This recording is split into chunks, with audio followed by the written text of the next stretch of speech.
Hermanos amados, amados santos, el pastor Pedro Saavedra les saluda. Usted escucha el audio número 8 de la parte 3 de 5 partes de la serie El verdadero evangelio, las buenas nuevas del reino. Cuando el Señor Jesús vivía sobre la tierra, jamás procuró hacerse grande. Esto es algo que debe chocarle a muchos hoy en día. Más bien, siempre se mantuvo como alguien pequeño. Él no contendía ni hacía oír su voz en las calles. Incluso se nos dice que él no quebraba la caña cascada ni apagaba el pabilo humeante. Las cañas eran usadas por los niños judíos para hacerse flautas a manera de instrumentos musicales. Pero si una caña, por estar cascada, no producía el sonido apropiado, pues los niños la quebrantaban, la desechaban y la tiraban. Nosotros también somos como esas cañas cascadas, incapaces de producir la música apropiada en el reino. Somos buenos para producir cosas sin valor eterno. Como regla general deberíamos ser quebrantados y desechados. Bendito sea el Señor que Él jamás hace esto. Además, en los tiempos antiguos los judíos se valían de antorchas como mecha o con mechas de lino empapado en aceite para alumbrarse, especialmente para caminar por la noche. Cuando el aceite se agotaba, estas antorchas de lino dejaban de resplandecer y se convertían en pabilos humeantes. A eso se refiere aquella frase, que la gente inmediatamente apagaba y desechaba. Prácticamente todos nosotros somos como cañas cascadas y pabilos humeantes. Sin embargo, el Señor Jesús no nos desechará. Aquel que nos escogió completará en nosotros la buena obra para la cual nos llamó. Él no nos va a desechar, Él mismo es pequeño. O sea que el ser pequeño no es un problema para ser desechado. Este era su carácter mientras estuvo en la tierra. Todos estos versículos revelan un principio importante en cuanto al reino. Hoy en día, el reino no es grandioso en su apariencia. En cuanto a su forma, la vida del reino es pequeña y humilde. Es por ello por lo que ninguna congregación local de creyentes debiera exhibir grandiosidad en su apariencia. Incluso si es numerosa, no debiera hacer alarde de ello. No debiéramos tomar ninguna forma externa. Cuanto más pequeña sea nuestra apariencia, mejor. Tenemos que ser pequeños al punto de no ser nada.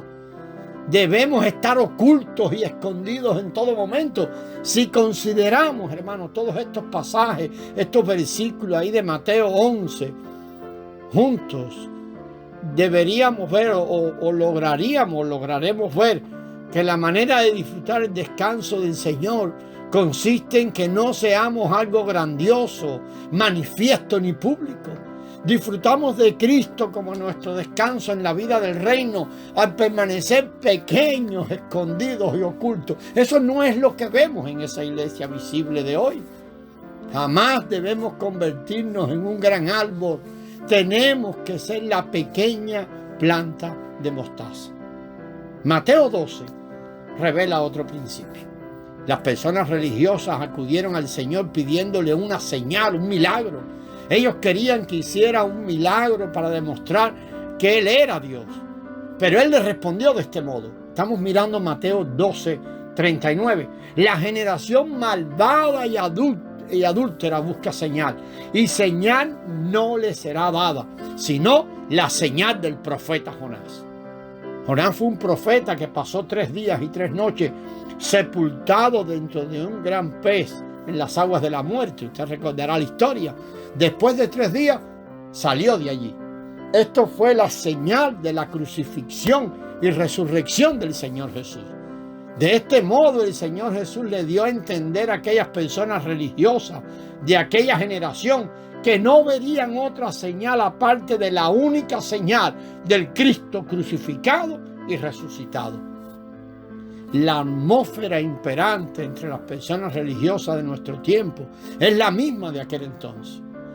Ellos siempre quieren ver señales, milagros y sanidades. Y esto se está usando y se usa y se ha usado demasiado en el cristianismo religioso. Venga y vea las señales y venga y reciba su señal y su milagro y su sanidad.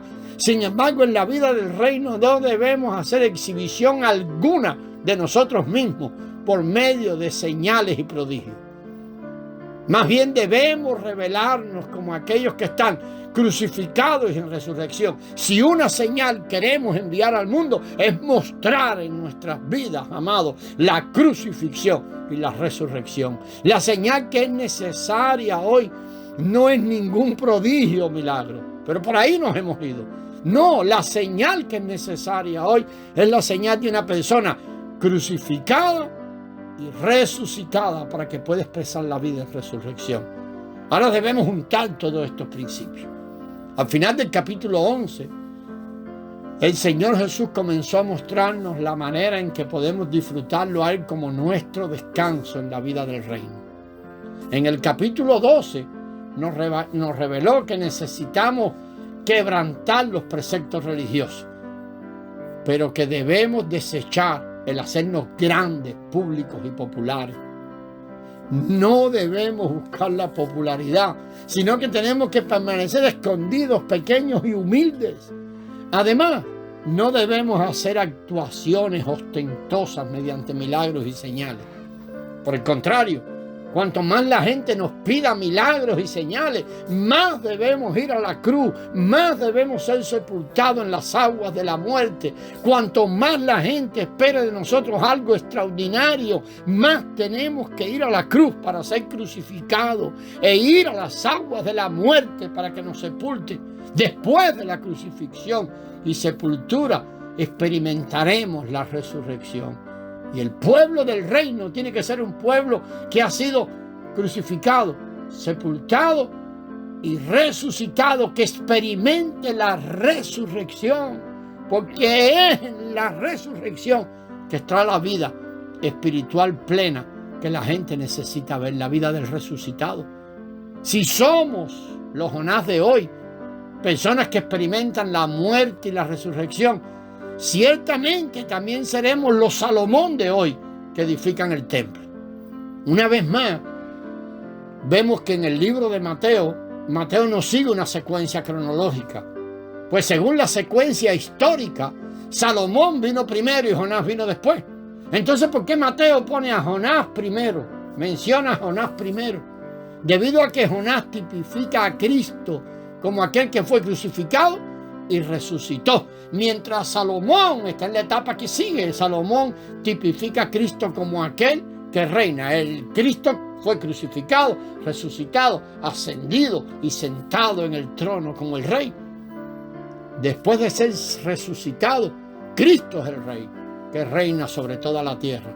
Por tanto, en la historia, Salomón precede a Jonás, pero allí en la tipología, en la sombra de la realidad, Jonás precede a Salomón. Mateo no escribió conforme a la secuencia histórica, sino según la revelación. Él seleccionó ciertos hechos e incidentes y los juntó a fin de mostrarnos una revelación. El Señor Jesús es la única señal. El primero es el crucificado, sepultado y resucitado, y después es el Cristo reinante. Esta es la señal para el tiempo presente. Esta es la señal que nosotros tenemos que ver. No somos buscadores de señales, pero es la señal que nosotros tenemos que ver en cualquier grupo de creyentes. Buscar ahí al Cristo reinante, el Cristo crucificado, sepultado y resucitado. Ahora reina. Debido a que Él reina, el reino está aquí. Él es el Jonás mayor y el Salomón mayor. Aquel Jonás y aquel Salomón eran solo sombras. Para la vida del reino, esta generación no requiere de ninguna otra señal. No necesitamos milagros, aunque nos gusta seguir enfocándonos allí. Solamente necesitamos la señal única. Esto es la vida crucificada, la vida sepultada y la vida resucitada, la cual ha llegado a ser la vida reinante. Hemos visto, hermanos, muchos principios del reino y su vivir. Vamos a entrar en otra sesión también para mirar cómo el rechazo lleva a la gloria. Miraremos lo que debemos rechazar y cómo el Cristo, y que como el Cristo, como Él mismo, ser rechazados para dar paso a la gloria. Como indicamos previamente en Mateo, es un libro que revela el reino.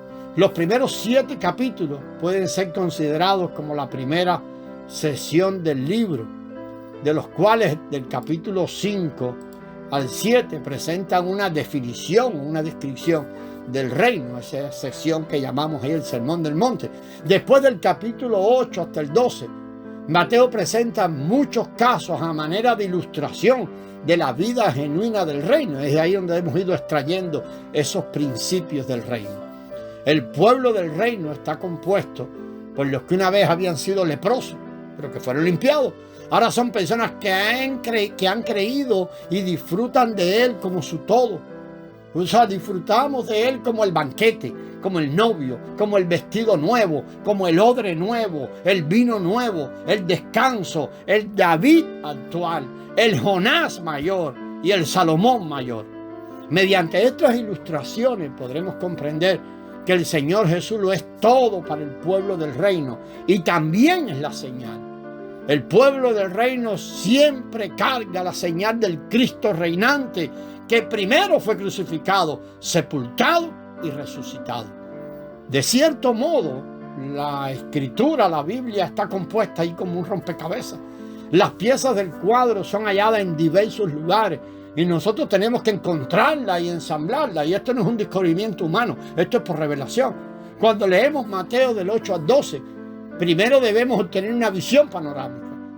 Si simplemente nos dedicamos a leer párrafo tras párrafo, recibiremos poca revelación. En el mejor de los casos, leeremos una serie de historias.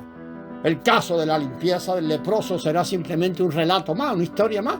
Por lo tanto, para entender esos 5 capítulos del 8 al 12, se requiere de revelación e iluminación. Y esto es obra del Espíritu. Si vemos la visión y tenemos una perspectiva panorámica, comprenderemos que estos 5 capítulos son una sesión que nos muestran la verdadera vida del reino. Vamos a seguir sobre esto, amados hermanos, en el próximo audio. Recuerde que vamos ahora a entrar en una sesión que hemos llamado del rechazo a la gloria. La gracia del Señor sea con vosotros.